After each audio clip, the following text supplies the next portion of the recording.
Yo,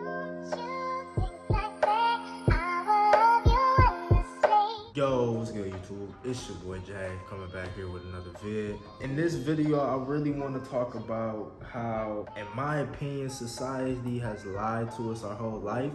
And even the so-called self-improvement or red pill community hasn't done no better in actually getting us on the road to success, fulfillment, happiness, and ultimately feeling at peace with your soul. So in this video, basically I'm gonna cover the 5 things that I feel like society specifically has lied to us about, and how rethinking these concepts or thinking differently can ultimately get you closer to fulfillment and really avoid a life of regret and going through things that you don't want to. So without further ado, man, let's hop straight into it. Number one. I think the only right way to kick this off is with the devil's oldest lie.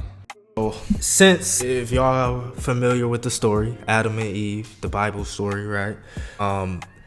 If you recall back in the garden, what the serpent told Eve was that, hey, if you eat this fruit, you will become like God. So basically, God had already told him not to do something. And the devil said, if you do this thing, then you'll become more like the creator who told you not to do it, right? So what I think is the most important is understanding that before he said that we'll make man in our image, so make man like the creator. So even though we're made in the creator's image, we still ate the fruit, which basically promised this false identity that we'll become like God. So with the first one, or the first thing society I feel like has lied to you about, is do what you want. Oh, that's a big thing that's pushed in the agenda nowadays, is like, oh, do whatever you want to do. Follow your passion, follow whatever you and your heart desires alone is what you choose to do. Which all these things on the surface seem like good ideas, but I think once you really peel back the curtain and look at the history ultimately of where that idea came from, which is a satanic idea, ultimately from the serpent is where it originated, and now over time it's been translated into so many different philosophies and ways to look at life that's ultimately not in alignment with the Most High God. So that's pretty much the theme of this list, if y'all are picking up what I'm putting down. But ultimately I think that once we have a set ideal to go after, a lot of these people, these gurus, you get advice from people and human beings, but it's not the creator of you, so it's hard to ever like really take that advice as the best advice. And that's what I always had trouble with, is like understanding, well, why this person idea makes sense. Like if you track a lot of these ideas that people come out with, they just say, oh, some stoic from thousands of years ago believed it, or oh, this Confucius, or oh, this person. But when you got the word of the Most High God, that's the word that we need to follow in order to shape our lives, because that's what he programmed us for, that will give us the ultimate level of fulfillment. So on to the next one, which pretty much plays into that, which part of this whole satanic devil's kingdom is seek money, power, and honor. So the devil's whole plot or way to influence man is to tell him that the attainment of money, power, and honor is the key to fulfillment, is the key to happiness, is the key to success, when the Bible tells us something different. We're going to get into that in a second. But ultimately, no, we're going to get into it now. Ultimately, the Bible is something different, right? The Bible Jesus says specifically, Matthew 6:33, seek first the kingdom and its righteousness, and all these other things will be given. So the part to where we've been lied to is having this idea of saying, if we go get all the money, the best cars in the world, the baddest girls, like I love Andrew Tate. I love what he promotes. He's trying to get men on the right path.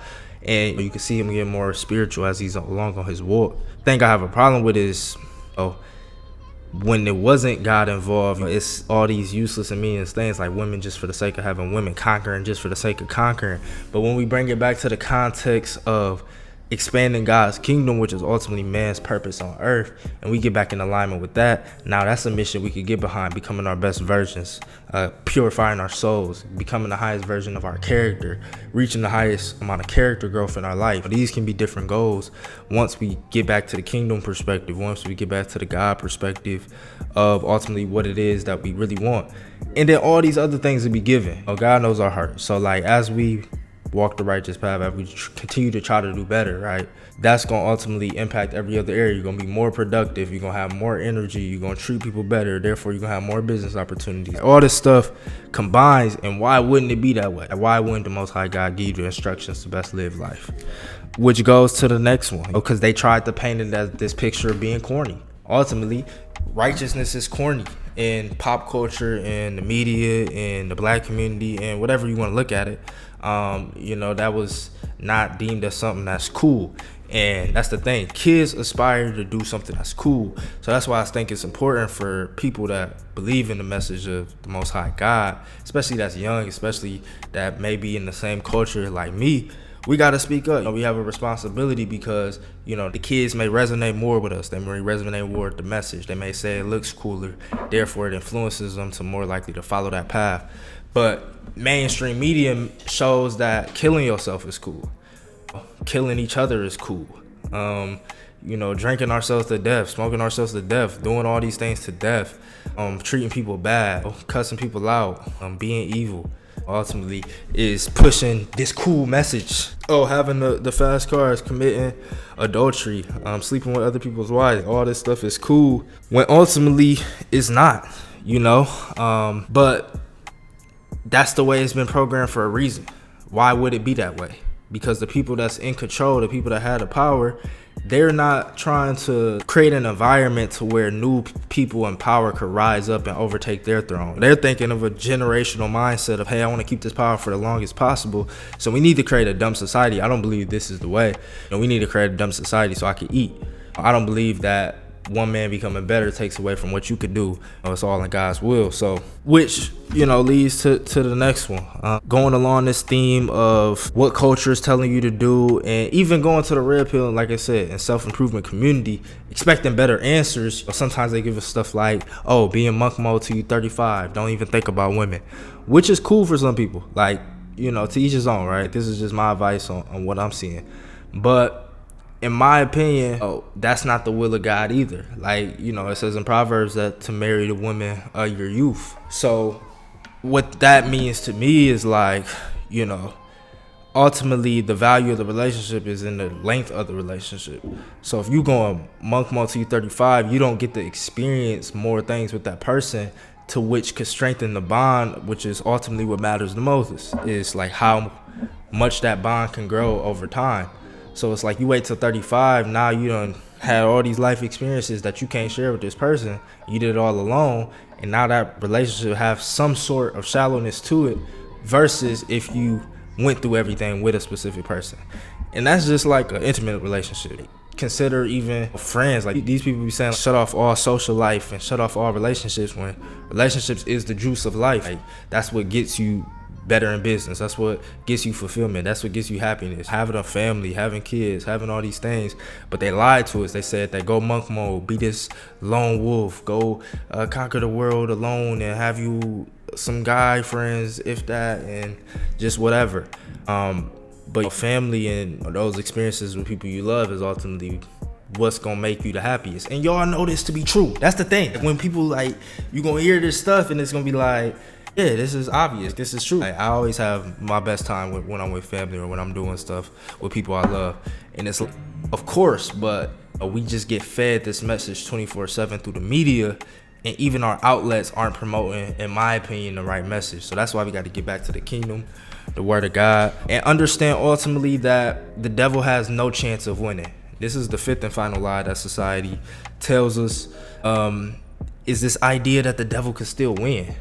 That people are gonna rot in hell for all eternity, or that Jesus' work on the cross wasn't enough to save humanity. But if Jesus' work on the cross was enough to save the world, which in John 3:16 it says that Jesus came to, for God so loved the world that he sent his only begotten son, and so whosoever believe in him shall not perish but have everlasting life. He sent the son into the world. Next verse, he sent the son into the world, not to condemn the world, but that the world can be saved through him. So if the world can be saved through his son, right? And his son is the word. Don't lose me here. The world can be saved through his son, and his son is the word. It says Jesus Christ is the word. And it says in the beginning of John that in the beginning was the word, and the word was God. So if the word is God, and Jesus is the word, And in the beginning, before everything happened, before the fall, before Adam, before all this stuff, Jesus even said, before Abraham, Isaac, and Jacob, I am. He was, because he's the Word, and the Word was. So if that's true, that means even before the fall, the work that Jesus had done on the cross was already done. It was already complete, because he is the Word, and the Word was before. So all this stuff had to happen just to show humanity who we really are. Without all that happening, we wouldn't have woke up to the truth of us being this image, of us being in grace, of us being renewed into a new version of ourselves, which in my opinion calls us to be like children. It's not even my opinion, this is the Bible's opinion. This is why it's so beautiful, because it's all there for us already. Nothing new under the sun. So God says that once you're born again, you become like children. And what does that mean? There's no condemnation in Christ. So there's no condemnation for kids. Kids don't look at what they doing as bad. They just look at, oh, I get yelled at for this, or I don't get yelled at for this. They just playing. They just exploring. They just being curious. And I think that's ultimately the perspective that we should have on life. This is not a game to where if you lose, you go to hell for all eternity, or if you lose, you don't live up to this, or you lose, you this. It's all good. It's all called good. It's all in God's divine plan. So let that work in you.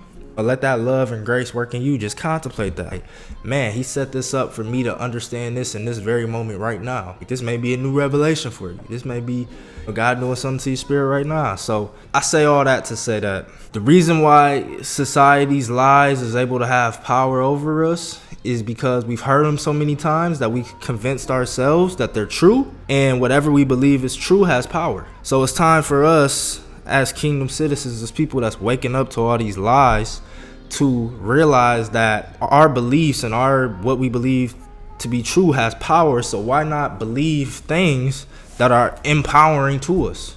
Why not believe that you were made in the image of God? Why not believe that you are an infinite and a limitless creator that can create their own reality and create anything they desire?